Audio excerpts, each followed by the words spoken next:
আমি তো আশ্চর্য হয়ে যাচ্ছি মেজ বৌমা, মেজ খোকাকে এত করে তুমি বললে, তাও বললো না যে মেয়ে দুটো কোথায় যাচ্ছে, কোন স্কুলে পড়ছে, কিচ্ছু বললো না। বাড়ির লোকেরা জানতে পারলে কি মহাভারত অশুদ্ধ হয়ে যাবে? সেই কথাটাই তো আমার মনের মধ্যে পাক খাচ্ছে মা। দাদাভাই আমাদের সকলের সাথে এরকম লুকোচুরি কেন খেলছেন? না দেখো মিস্তি, আফটারঅল তো আমাদের বাড়ির মেয়ে, তারা বিদেশ বিভাগে পড়তে যাচ্ছে, একটা তো খোঁজও নিতে পারবো না। এত গোপনীয়তা কিসের আমি তো বুঝতে পারছি না। ঠিক বলেছ। যেরকম আমিও বুঝতে পারছি না যে তোমার এত কৌতূহল কিসের। দেখো, কিছু মনে করো না তনুশ্রী, ওই আলো ছায়ার সেফটির জন্য আমি তোমার কৌতূহলটা মেটাতে পারছি না। হ্যাঁ, আমি এটা বুঝতে পারছি যে তোমাদের মধ্যে একটা কৌতূহল কাজ করছে, একটা টেনশন কাজ করছে যে আলো ছায়াকে আমি কোথায় পাঠাচ্ছি সেটা ভেবে। কিন্তু আমি তো এটা এক্সপেক্ট করতে পারি যে আমার বাড়ির লোকেরা আমাকে বিশ্বাস করবে, আমার উপর ভরসা রাখবে যে আমি যেটা করছি সেটা ঠিক কাজ করছি, তাই না মা? কি কেমন কথা মেজ খোকা, তোর ওপর চিরদিন আমাদের ভরসা থাকবে। কিন্তু বাবা, মায়ের মন তো কোনো যুক্তি কি মানে? দেখো খুকু, আমি আলো ছায়াকে এমন কোনো জায়গায় পাঠাচ্ছি না যেখানে যেখানে গেলে তোমার দুশ্চিন্তা আরো বাড়বে। দেখো, ছায়া আমার নিজের মেয়ে, আর এই মুহূর্তে আমি আর তুমি আলোর বাবা মা, ওদের ভালো রাখা, প্রোটেক্ট করা আমাদের দায়িত্ব। তাই আমি যখন এত গোপনে ওদের পড়তে পাঠাচ্ছি, নিশ্চয়ই তার পেছনে কোনো কারণ আছে। আর এটা আমি ইচ্ছে করেই করেছি, কারণ আমি এটা মনে করি না যে সবার সবকিছু জানা প্রয়োজন। কিছু মনে করো না দাদাভাই, আমরা বাড়ির লোকেরা জানলে ওই লোকগুলোর কানে কি করে পৌঁছাবে খবরটা? দেওয়ালেরও কান আছে তনুশ্রী।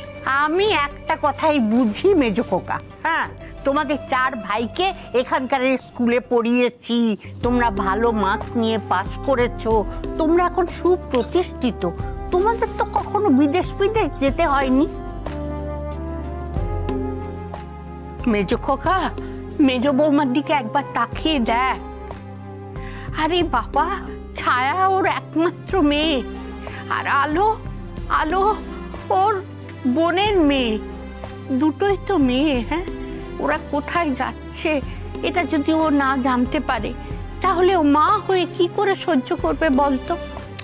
মা প্লিজ, কদিন ধরে একই আলোচনা চলছে, একই প্রশ্ন করছো, একই উত্তর পাচ্ছ। দেখো, যাওয়ার দিনে এসব কথা তুলে আর আমার মেজাজটা খারাপ করে দিও না। ও হ্যাঁ, আর একটা কথা, আলো ছায়াকে তোমরা কেউ কিন্তু এই নিয়ে কোনো প্রশ্ন করবে না। মা, এই দেখো, আজ আমাদের রেজাল্ট বেরিয়েছে, আমি ফার্স্ট হয়েছি।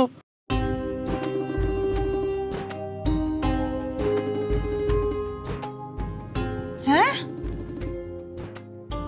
ফাইনালিও ফার্স্ট। কি আনন্দ, কি আনন্দ! ছায়া দিদু ভাই আবার ফার্স্ট হয়েছে। এসো এসো আমার কাছে এসো দিদু ভাইরা, এসো এসো এসো, তুমিও এসো দিদু ভাই।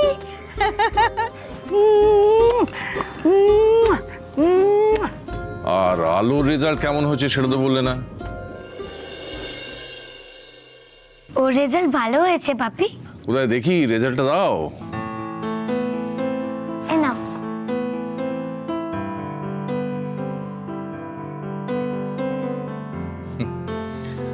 আমি খুব খুশি হয়েছি, আজকে দারুণ আনন্দের দিন। এই বাড়ির দুটো মেয়ে আজকে দারুণ রেজাল্ট করেছে। মা, ও মা, মা, আমি ফার্স্ট হয়েছে বলে তুমি খুশি হওনি? হয়েছি মা, তুমি এখন যাও, গিয়ে মুখ হাত পা ধুয়ে ফ্রেশ হয়ে নাও। শুনলাম তোরা 10টায় ফ্লাইট, 5:30টার মধ্যে বেরোতে হয় বাড়ি থেকে, তৈরি হয়। ঠিক আছে, আমি দেখি তোমাদের খাবার ব্যবস্থা করি। খুকু, 1 মিনিট দাঁড়াও। মা, তুমি ওদের নিয়ে গিয়ে একটু ফ্রেশ করিয়ে দাও তো। তনুশ্রী, তুমি সুধীন আর অনিশকে বলো যে ওরা তো আমার সঙ্গে এয়ারপোর্টে যাবে, যেন রেডি হয়ে থাকে। হ্যাঁ দাদাভাই। চলো দিদু ভাইরা, এসো দিদু ভাইরা, এসো এসো। আর আর কতটুকু সময়ই বা আমার কাছে থাকবে? এই এতগুলো বছর আমি কাকে নিয়ে থাকবো, কাদের নিয়ে থাকবো? মেজো খোকা, এই বয়সে আমাকে একেবারে একলা করে দিলি রে, একলা করে দিলি। চলো চলো দিদু ভাইরা।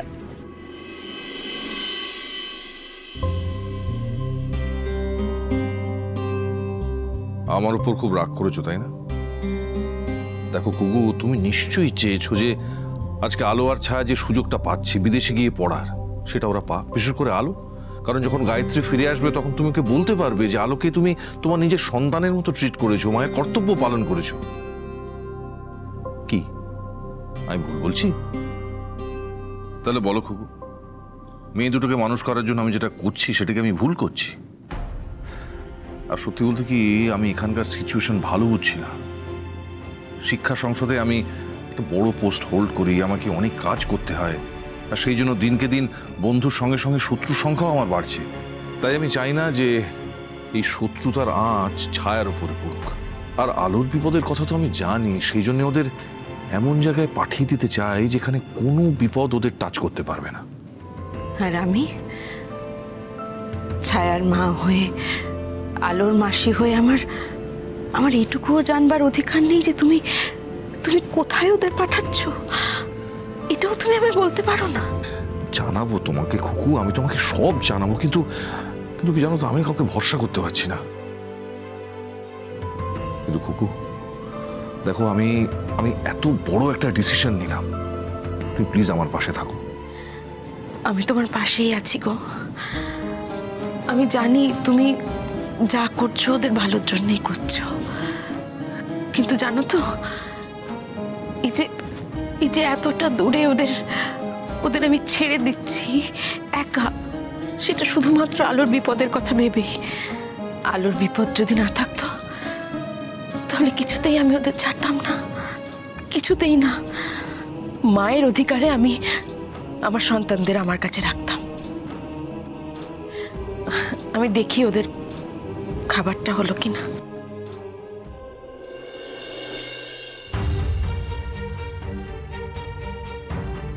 আমি জানি খুকু, সেই জন্যই বিপদের কথাটা তোমাকে বাড়িয়ে বলতে হলো, কিন্তু আমার অন্য কোনো উপায় ছিল না। অলোকেন্দু অধিকারীর মেয়ে সবার পেছনে থাকবে এটা আমি মেনে নিতে পারবো না। ওকে জয়ী হতে হবে, জীবনের প্রত্যেকটা পরীক্ষায় ওকে জয়ী হতে হবে, আর সেটা ছায়ার পক্ষে সম্ভব নয়। সেটা একমাত্র করতে পারে আলো, ছায়া সেজে। তাই এই মিথ্যের আশ্রয় আমাকে নিতে হলো। আমাকে ক্ষমা করো,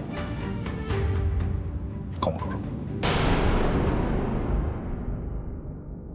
আসো, এই ঘরে আসো।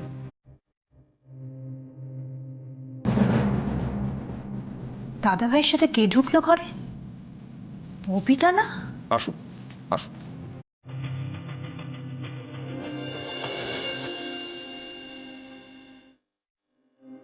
এই ববিতাটাকে তো আমি চিনি, পাসপোর্টের কাজ করে। নিশ্চয়ই আলো ছায়ার পাসপোর্ট করতে এসছে। ছায়ার ঘরে ঢুকেছে যখন, তখন পাসপোর্টেরই হবে ব্যাপার।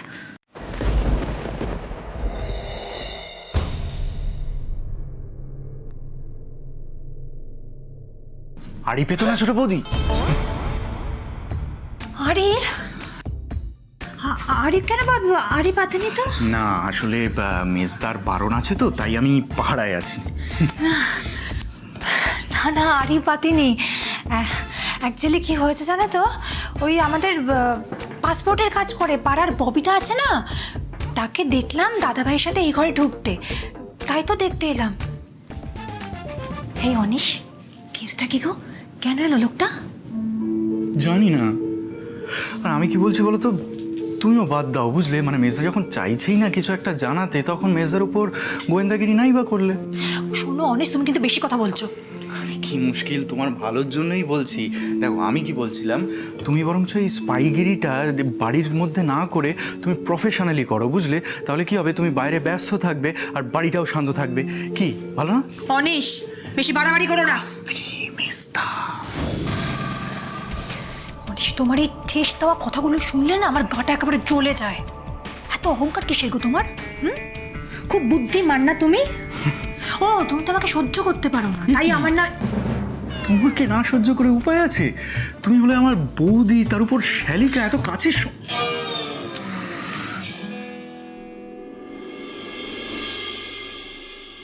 আচ্ছা, এই পাসপোর্টে যে ওদের নাম পাল্টাপাল্টি হয়েছে, যেগুলো আপনি বানিয়ে দিয়েছেন, পরে এগুলো নিয়ে কোনো অসুবিধায় পড়বো না তো? না না, একদম অসুবিধা হবে না, আপনি চিন্তাই করবেন না, সব ঠিকঠাক আছে। ঠিক আছে, এই নিন আপনার পারিশ্রমিক। ওকে স্যার, তাহলে আসি স্যার। আসুন। নমস্কার স্যার।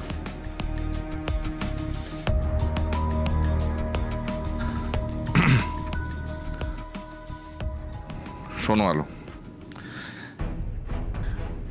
আলো, এইটা হচ্ছে তোমার পাসপোর্ট। হ্যাঁ, পাসপোর্টে তোমার নাম হচ্ছে ছায়া অধিকারী। আর ছায়া, এইটা তোমার পাসপোর্ট। পাসপোর্টে তোমার নাম আলো চ্যাটার্জি, দেখে নাও। তোমরা যেখানে যাচ্ছ সেখানে কিন্তু এই নামেই তোমাদের সবাই চিনবে। কথাটা মনে রাখবে। মনে থাকবে মেশো, আমি ছায়া হয়েই বাঁচবো, ছায়া অধিকারী হয়েই বাঁচবো, আলোকে ভুলে যাব। কিন্তু মেশো, তোমাকেও একটা কথা দিতে হবে। কি কথা? যেখান থেকেই হোক তুমি আমার মা বাবাকে খুঁজে আনবে। আমি কথা দিলাম, তোমার বাবা মাকে আমি ঠিক খুঁজে নিয়ে আসবো। আর আমি তোমাকে যেটা বললাম সেটাও কিন্তু তুমি মাথায় রেখো, ঠিক আছে?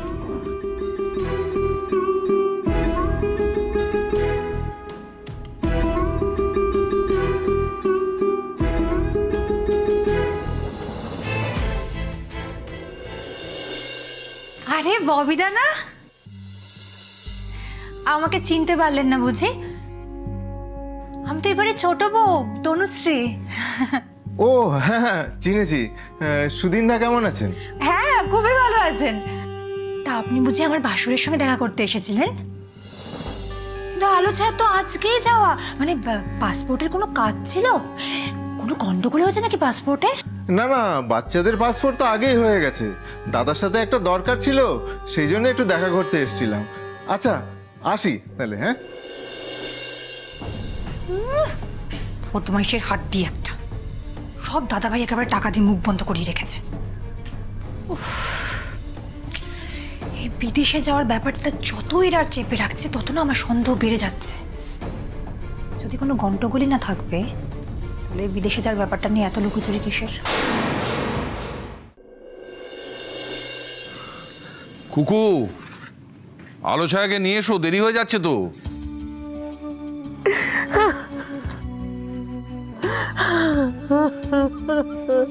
মা, তুমি আবার কান্নাকাটি শুরু করলে? কান্নাকাটি করো না, তোমার প্রেশার বেড়ে যাবে, প্লিজ। মেজো খোকা, মেজো খোকা, মেজো খোকা, আমার বুকের ভেতরটা কেমন হু হু হু করছে, কেমন ফাঁকা হয়ে যাচ্ছে বাবা। মনে হচ্ছে কত দিনের জন্য কত দূরে ওরা চলে যাচ্ছে, পড়াশোনা করে কত বড় হয়ে ফিরবে। তখন যদি আমি আর বেঁচে না থাকি, আমার সঙ্গে তার দেখাই হবে না। তাহলে কি এই দেখাই শেষ দেখা? মা, তুমি কেন এভাবে কথা বলছো? হ্যাঁ, দেখো মা, ওরা নতুন জীবন শুরু করতে যাচ্ছে, এইভাবে কান্নাকাটি করো। বরং তুমি ওদের প্রাণ ভরে আশীর্বাদ করো, যাতে যাতে ওরা জয়ী হয়ে ফিরতে পারে, মাথা উঁচু করে এ বাড়িতে ঢুকতে পারে। যাও, বড়দের প্রণাম করো।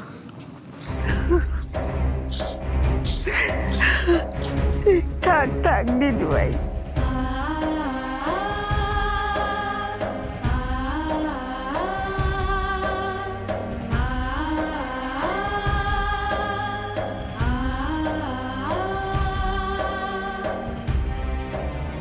কাঁদবে না, হাসি মুখে যাবে, আবার হাসি মুখে ফিরে আসবে।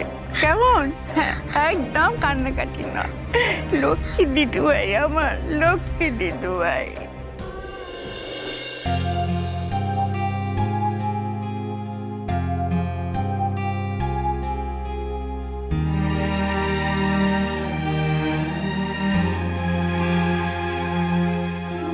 তুমি কিন্তু একদম দুষ্টুমি করবে না, হুম? খুব সুন্দর মৃত্যু মেয়ে হয়ে থাকবে, হ্যাঁ?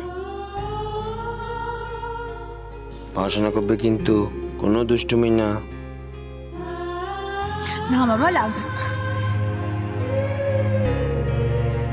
আমি যখন বিদেশ থেকে ফিরবো আমি তোমার জন্য অনেক সাজের জিনিস আনবো, হ্যাঁ?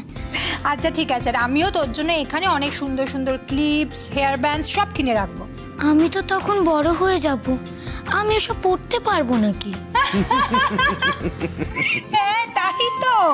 আচ্ছা ঠিক আছে, তুই যখন আসবি এখন তো আমরা সবাই মিলে একসাথে শপিং করতে যাবো, কেমন? খুশি? কাকিমণি, কাকিমণি, তুমি আর আমার উপর রাগ করে থেকো না কাকিমণি। আমি যদি কোনো অন্যায় করে থাকি তাহলে তুমি আমাকে ক্ষমা করে দিও, হ্যাঁ? এ বাবা, বোকা মেয়ে, আমি তোর উপর কেন রাগ করে থাকবো? আচ্ছা শোন, ওখানে খুব ভালো হয়ে থাকবে, কেমন? লক্ষ্মী হয়ে থাকবে।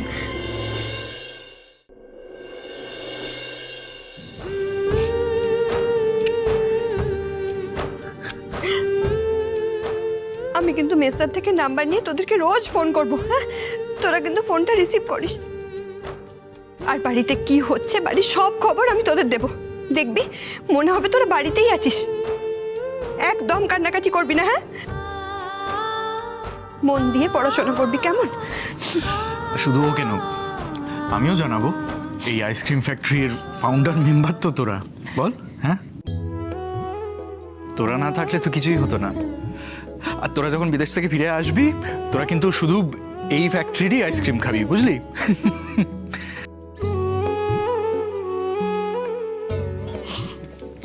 এদিকে আয়।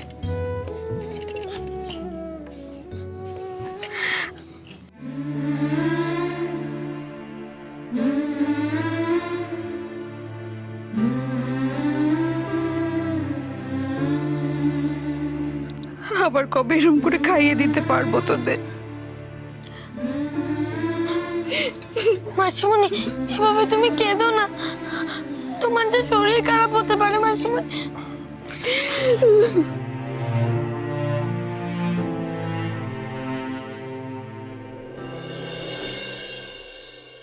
কুকু, এবার ওদের ছাড়ো, ওদের তো দেরি হয়ে যাবে।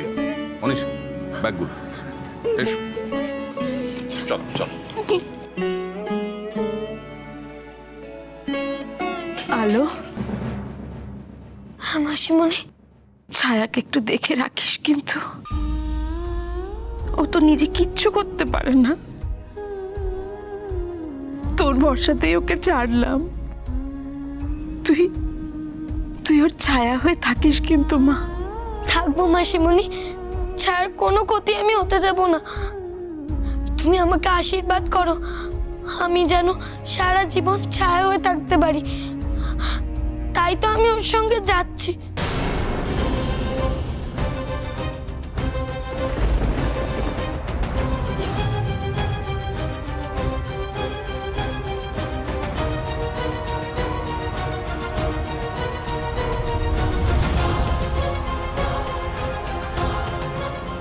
কি বলছিস তুই?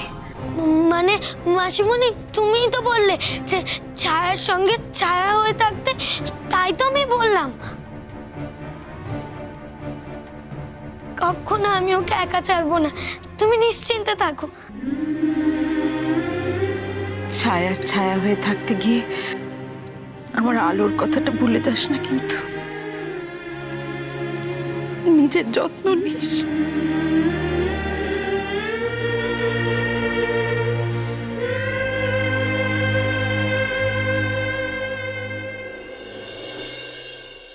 আবার বাড়ি ছেড়ে অনেক দূরে চলে যাচ্ছি আমি। বাবা মা, তোমরা যেখানেই থাকো ভালো থেকো। আমার যে নতুন জীবন শুরু হচ্ছে তাতে যেন আমি কখনো হেরে না যাই। তোমরা আমায় আশীর্বাদ করো। মেশো আমায় যে দায়িত্ব দিয়েছে আমি যেন সেটা পালন করতে পারি, আমার বোনকে জিতিয়ে দিতে পারি। আমি যেন আলোকে ভুলে ছায়া অধিকারী হয়ে বাঁচতে পারি।